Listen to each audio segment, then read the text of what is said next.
Ja, so vandag is die Afgriese Gooi Mieliesdag. Ek dink dit is 'n briljante inisiatief wat hulle het om boere betrokke te kry en ook meelenaars en verbruikers van die mielies op 'n dag soos vandag. Ek dink dit is 'n goeie inisiatief wat boere motiveer in die industrie, veral met die uitdagende jaar wat ons het.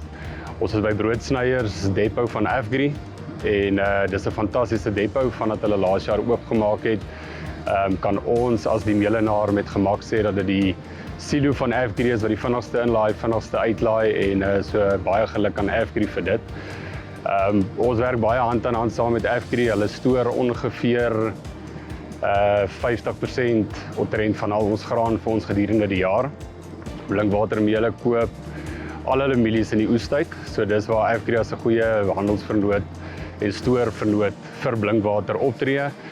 Ons sou dit nie sonder hulle kon doen nie. Die ligging van al hulle silo's is baie goed strategies geleer rondom al ons verskaffers van mielies. Hulle is altyd bereikbaar as daar probleme en issues is en hulle hanteer dit goed en ja, die mense saam wie in Afgri werk is ook goeie mense. So uit my amper net oor 'n dekade van in die agri-sektor werk, dink ek is dis die jaar wat ons die meeste graadprobleme nog gehad het.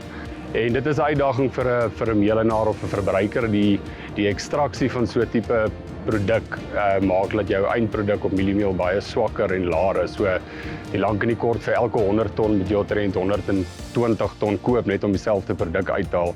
Dis die effek van die graad.